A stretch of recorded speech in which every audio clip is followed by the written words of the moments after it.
क्या मिठो। यदि हजुरहरू पनि पानी खान सक्नुहुन्न भने हजुरहरू एकदम सही भिडियोमा हुनुहुन्छ। आज म हजुरहरूलाई सिकाउने छु पानी कसरी खान सकिन्छ। यस्तो टन्टलापुर गर्मीमा पनि पानी खान सक्नुहुन्न भने हजुरहरू एकदम सही भिडियोमा हुनुहुन्छ। आज म हजुरहरूलाई देखाउन गइरहेको छु पानी कसरी खाने भनेर।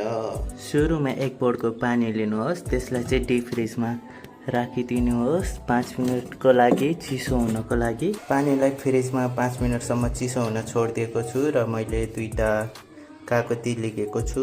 यो भाँडोमा चाहिँ म पानी हाल्न गइरहेको छु भर्न। पानी चाहिँ हजुरहरूले आफ्नो हिसाबले बनाउन सक्नुहुन्छ। आफूलाई कति पानी आवश्यक छ त्यति बनाउनु होला। त्यसपछि मैले लिएँ अलिकति चिनी। अब यसमा आफ्नो स्वाद अनुसार हजुरहरूले चिनी हाल्न सक्नुहुन्छ। हजुरहरूले यसरी चिनी हालिसकेपछि यसमा आफ्नो स्वाद अनुसार कागती हाल्न सक्नुहुन्छ। मैले चाहिँ एउटा कागती हाल्न जाँदैछु अब यस पानीमा। हजुरहरूले कागतीलाई यसरी कोपेर निचोर्नु भयो भने चाहिँ एकदम राम्रोसित निचोरिन्छ। हजुरहरूले पनि आफ्नो स्वाद अनुसार पानीमा यसरी कागती मिसाउन सक्नुहुन्छ। बल चाहिँ मजाले लगाउनु होला साथीहरू। सानोतिनो बलले निचारिँदैन नि कागती। दाना भित्र चर्न सफल भएको छ। साइडमा घिउ, साइडमा चिनी पानी, साँधेको पानी भन्नु न। ए साँधेको पानी। त्यो जिन्दगीमा कागती निचार्नु त बिरक्त लाग्ने के। त्यस्तै गरी मैले अलिकति बिरे नुन लिएको छु। यसलाई कालो नुन पनि भनिन्छ। यो चाहिँ आफ्नो स्वाद अनुसार हाल्नु। यसले पानीमा छुट्टै फ्लेभर एड गर्छ। म चाहिँ यसमा यति हाल्न गइरहेको छु। हजुरहरूले पुदिना हाल्नुभयो भने नि एकदमै राम्रो हुन्छ। अब चाहिँ म यसमा मिसाउन गइरहेको छु अघि फ्रिजमा राखेको पानी। यसले चाहिँ तातो चिसो मिसाएर ठिक्क स्वादिलो बनाउँछ। पानीमा अझै राम्रो फ्लेभर एड गर्छ। चिसो चिसो, ठन्डा ठन्डा, कुल कुल यो समरको गर्मीमा। सबै कुरा पानीमा यसरी हालिसकेपछि एउटा मदानी लिने, यसरी घोल्ने।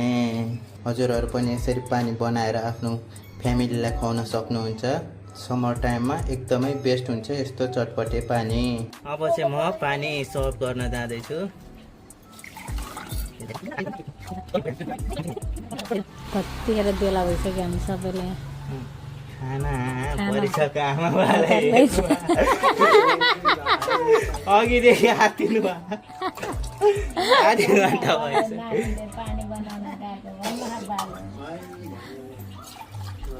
बिरक्त ला मलाई के को भन्नु न। बिरक्त गाईलाई आउनु त लिएर हिँड्नु त। फर्स्ट टेस्ट बा मलाई बिरक्त गाईलाई फर्स्ट है। ए बिरक्त गाईलाई बा कस्तो पानी। नातिले सरगवानी बनाए, हामी हजुरबा हजुरआमा यहाँ बसेर खाछौँ। हजुरबा खोइ भने किन अलग खा हजुरबा। कस्तो भयो हजुरबा? मिठो भयो भन्दैन न। गजब भयो। आमाले कस्तो हुन्छ ल आमाको प्रति।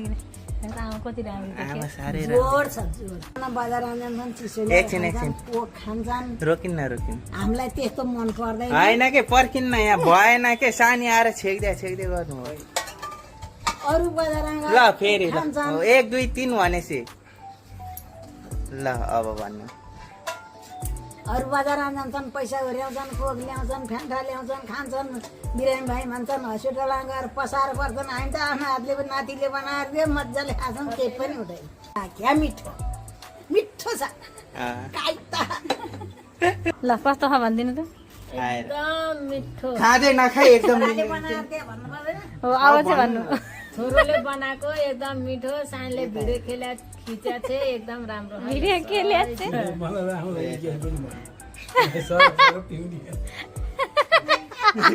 हो यो चाहिँ हाइलाइटमा। ल र म आफै ताने।